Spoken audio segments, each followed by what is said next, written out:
The last line of the poem, The Remorseful Day, you might recognise because it's the title of a book from the Inspector Morse series, you might know.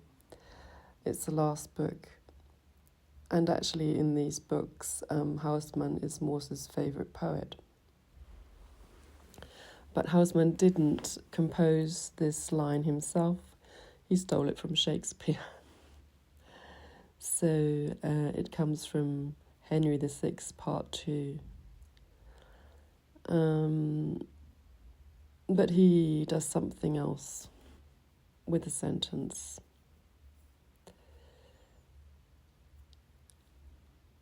As he does with several words in the poem.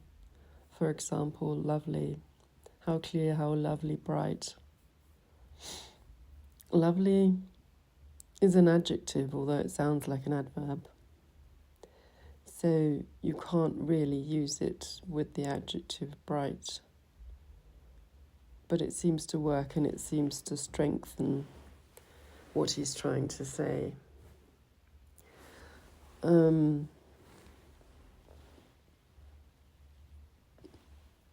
Of course, I'm sure you've realised that the poem symbolises not just a day, but perhaps a life. And I think the theme of having missed opportunities, squandered time, and having the intention of trying not to do that is something that we can all relate to, I'm sure.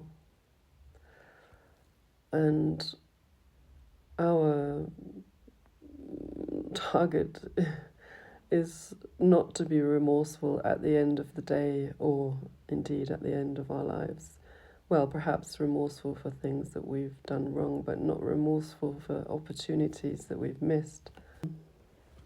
I've been listening to an interview with Ina Garten. I don't know if you've heard of her. She's a home cook in the USA, whom I cherish very much, as I am also a home cook, but not at all famous.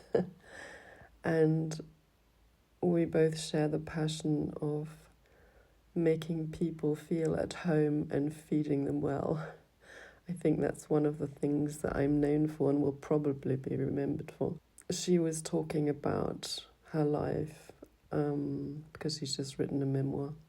What I found interesting is her approach was often not to make great plans. Like today it's very in to sort of, make a year, plan for the year, plan for 5 years, plan for the next years, 10 years, where do you want to be during that time, after that time. And she didn't do that. She said her philosophy is to just jump in the pond, splash about a little, and when something comes along that interests you, check it out. Because if you're always focused on your plans, you're sometimes missing things that are spontaneously coming your way.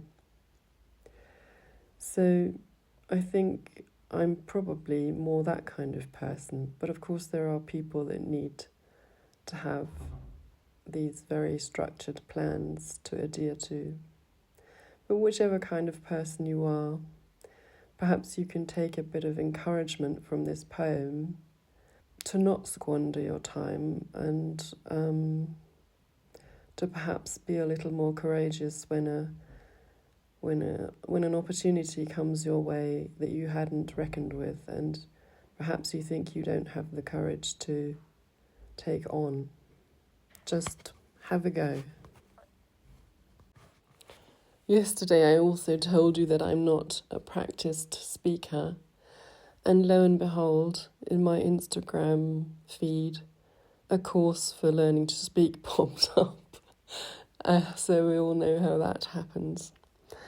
One example of that I remember very well is when I was at school, at secondary school, at a convent school to be precise, in the 4th class, we were reading aloud in the English lesson Silas Marner by George Elliot.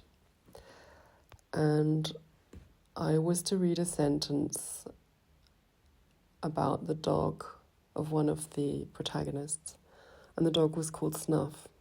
And for some reason, I had forgotten about this dog called Snuff, and I just read the sentence and interpreted this snuff as a sort of a cry of dismissal. So I very loudly said, "Snuff the dog!" Meaning, never mind about the dog. And the whole class burst into laughter because really it was just, snuff the dog, and then came the bit about what the dog was doing. And it was just a normal, quiet sentence, really. So I got that completely wrong. But Snuff the dog belonged to Godfrey, who didn't pay any attention to him and was dismissive. So perhaps it came from there. I don't know. But that's one of the examples of my not reading correctly. Today's poem is quite a short one because I've been rambling on. So it's a short one. But it's a poem that I chose to be read at my mother's funeral and cremation, better. And I'm just going to read it, and then we'll see. The poem is called "Do Not Stand at My Grave and Weep," and it's by Mary Elisabeth Frye, who lived from 1905 to 2004. Do not stand at my grave and weep. I'm not there. I do not sleep. I'm 1,000 winds that blow. I am the diamond glints on the snow. I am the sun on ripened grain. I am the gentle autumn rain. When you awaken in the morning's hush, I am the swift uplifting rush of quiet birds in circling flight. I am the soft starlight at night. Do not stand at my grave and cry. I am not there. I did not die. And I'll tell you more about that tomorrow.